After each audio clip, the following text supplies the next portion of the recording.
मन मंदिरा गजर भक्तीचा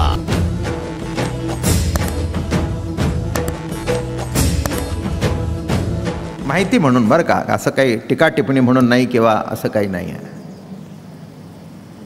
पूर्वीच्या काळचे जे ग्रंथ होत होते त्याचं लिखाण नव्हतं, ते कंठस्थ केले जायचे.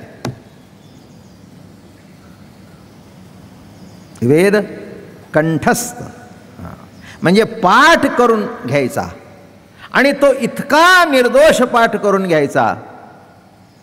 त्याचं कारण असं होतं की तसा तो पाठ केलेला कुणालाही घेऊन जाता येत नव्हता. कंठस्थ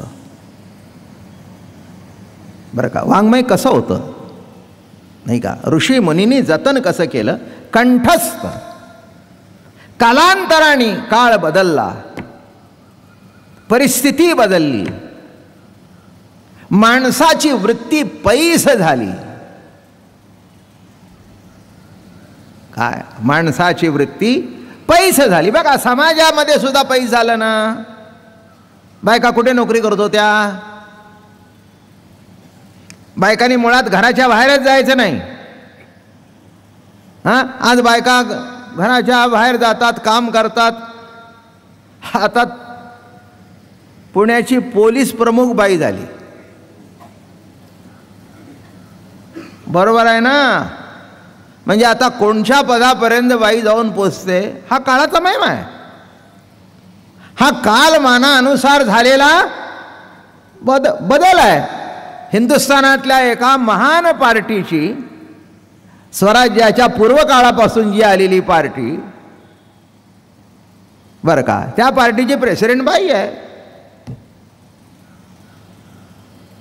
पार्लमेंटची अध्यक्षा बाई आहे. बाईला जवळ केल्याशिवाय वाढच होत नाही. एकटा जर राहिला, माझं बोलणं कळलं की हे जर सगळं एकंदर परिस्थिती बघितली, काय आज मेयरची पदं येत आहेत, जिल्हाध्यक्षाची पदं येत आहेत, कोणच्या वैमानिक आहेत, कोणच्या पदावर बाई नाही, नाही का. आता तर रखडलं येते 33%, पण कालांतराने येईल, येणार नाही असं काही नाही. आणि एक काळ असा येईल की आम्हाला हक्क द्या असे म्हणण्याची सुद्धा पाळी येणार नाही. इतकं ते समाजामध्ये एकरूप जाईल. कोणचीही क्रांती करत असताना, नवीन विचार देत असताना तो पहिल्यांदा जड जातो. का आमच्या बायका घराच्या बाहेर जाणार नाहीत, ही वाक्य कालांतराने हे सुने करता होतं. मग मुली बिली आल्यानंतर म्हणले आता काळ बदलला आहे, शिकू द्या, आपल्या पायावर उभी राहू द्या. माझं बोलणं कळलं? काय आलं? आपल्या पायावर उभी राहू द्या. उद्या जर उलटी परिस्थिती आली तर तिला स्वतःचं पोट भरता आलं पाहिजे. आले ना विचार?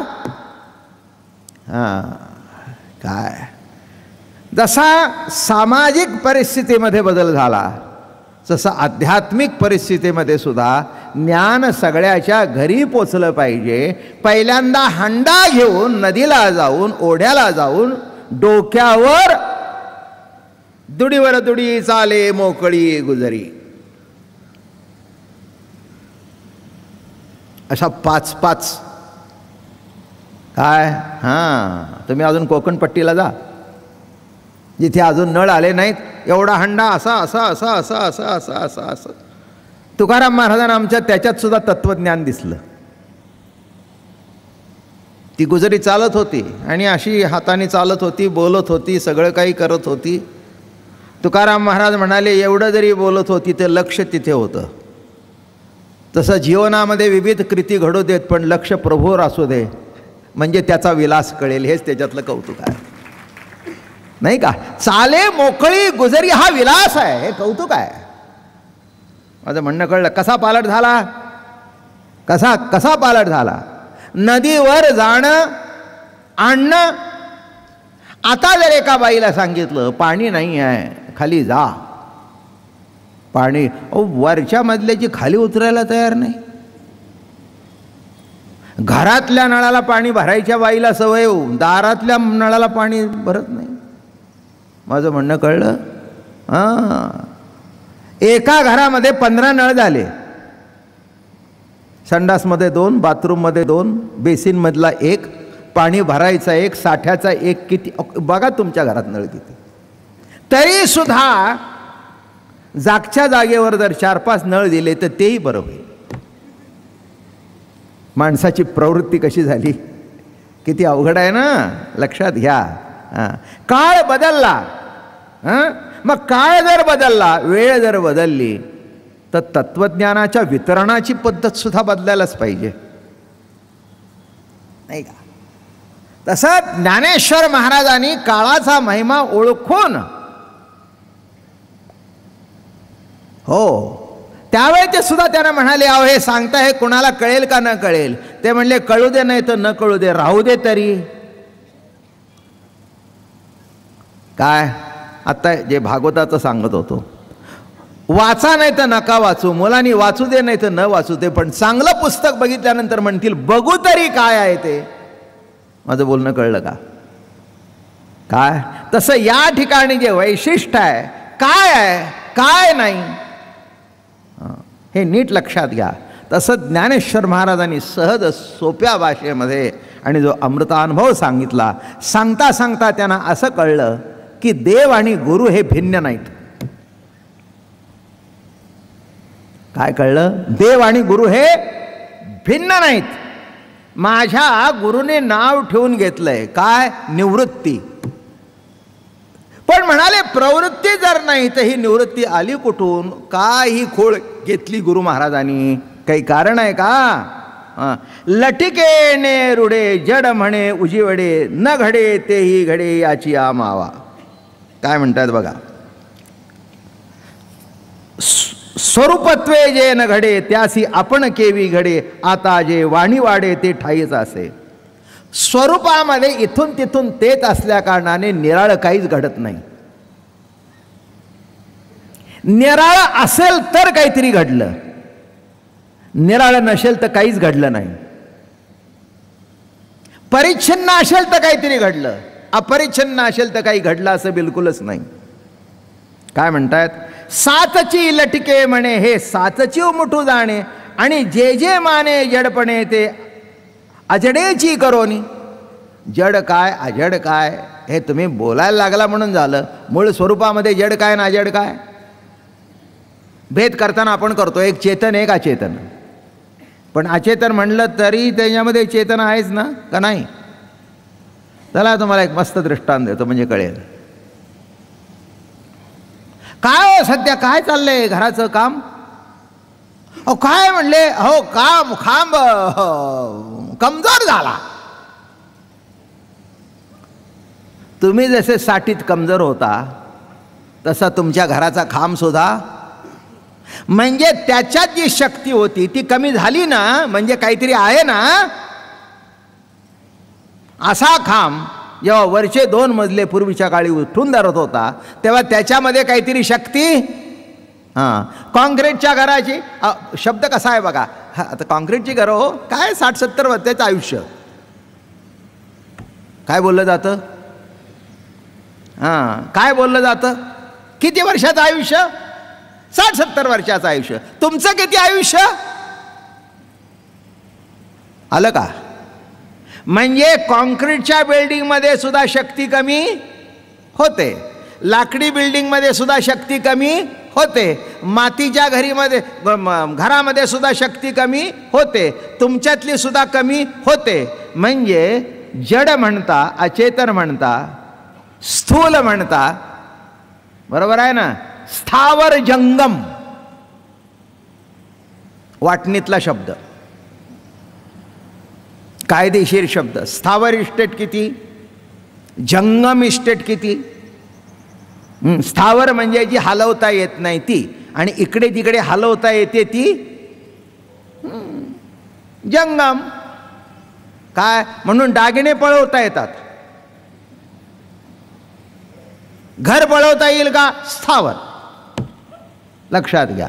तसं स्थावर असू दे जंगम असू दे, त्याच्यामध्ये ईश्वरी सत्ता आहेच आहे. कशाला जड म्हणायचं, जड तरी काय, ते हालत नाही हे मान्य आहे, पण त्याच्यामध्ये चैतन्य नाही असं म्हणता का?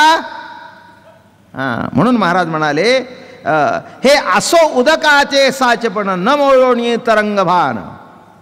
अहो उदकाचं साचपण दृष्टांत सुद्धा तेच ते येत असतात, कारण पर्यायाने तितक्या कौतुकाची दृष्टांत दुसरे नसतात. काय काय गोड शब्द लिहित आहेत बघा. न मोळोणी तरंगभान लटिकेची जाण शोभवले. हे असं उदकाचं साचपण, उदकाच्या साचपणाला कुठेही बाधा न येता,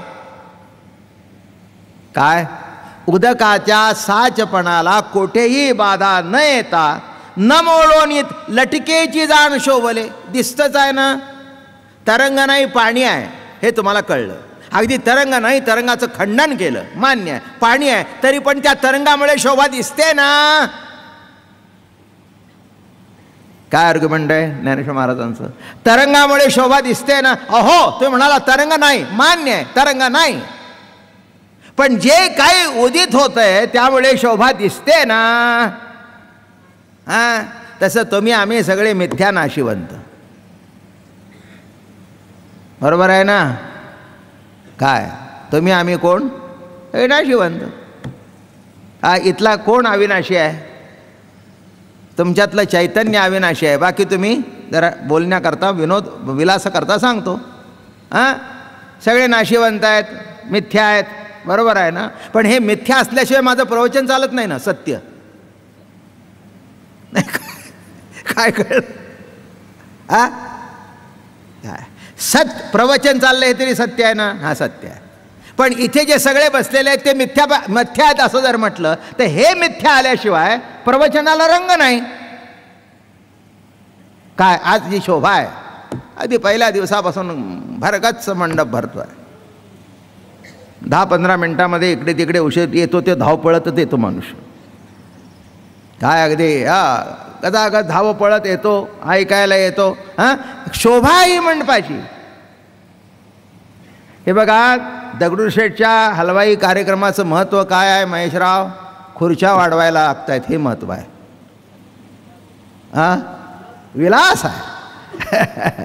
अगदी बरोबर, वाढवायला लागतात हा विलास आहे आणि विकास आहे. काय हो, पहिल्या दिवशी खुर्च्या ठेवल्या, दुसऱ्या दिवशी भाडं वाढायला नको म्हणून निम्म्या काढून नेल्या. काय गंमत आहे, लक्षात घ्या. हे कौतुक आहे. मिथ्या जरी म्हटलं तरी तसं तरंग नाही, पाणीच आहे, पण तरंगाशिवाय शोभा काय? तरंगाशिवाय शोभा नाही. माझ्यात किती अमृतानुभवाचं थोडंसं ज्ञान असू दे, पण ते तुम्हाला दिल्याशिवाय त्याची मजा नाही. कशात आहे मजा? नाही का? सुगरीण बाई आहे, तिला सगळी येतं. आळूची वडी येते, आमक्याची वडी येते, मासवडी येते, कोथिंबीरची वडी येते, अजून 10-5 नावं घेऊ का? थापी वडी येते. ह्या सगळ्या वड्या तिला येतात. माझं बोलणं कळलं का? पण करून घातलं जेव्हा नवऱ्याला मुलांना, वा काय सुंदर झाले, तेव्हा बरं. नाही तर गेलं तिच्याबरोबर वर. म्हणून आईसाहेबांना जेव्हा येत होतं बऱ्याच गोष्टी, म्हटलं लिहून ठेवा, नाही तर तुमच्यावरच जातील वर. लिहून मागच्या म्हणून ते चवी घेऊ आज पुस्तक निघालं. म्हटलं लिहा. काय लिहा? त्या मला काय म्हणल्या माहिती आहे का? मला ते चमच्याचं माप येत नाही. म्हटलं तुम्ही हाताने घ्या, आम्ही चमचे पुढे ठेवतो. माझं बोलणं कळलं का? कशाकरता दृष्टांत दिला? अप्रस्तुत नाही, डोक्यात असून जमत नाही, प्रत्यक्ष कृतीत. आणि जे कृतीत आहे ते पुढे चाललं पाहिजे. कळलं? हा संप्रदाय, ही परंपरा. जर पुढे चाललं नाही तर आमची आई आमटी चांगली करत होते, याला काय अर्थ आहे? तुमची आई जर शहाणी असेल आणि व्यापक दृष्टिकोनाची असेल, तो उभं राहून सुनेला ती शिकवून घेईल. तुझ्या नवऱ्याला आणि माझ्या मुलाला अशी आवडते तशी. मग पुढे ती वर जरी गेली तरी म्हणेल आज आमटी आईसारखी झाली बरं का. काय म्हटलं मी? सगळा विलास आहे हा. हे जर मागे ठेवलं नाही, जर केलं नाही तर विलास शिल्लक राहणार नाही. लक्षात घ्या. नुसतं भाजी नुसती पोळी खाता येते पण मजा नाही. हां, विलास कशामध्ये आहे? चटणी, कोशिंबीर, अमकं तमकं सगळं. हां.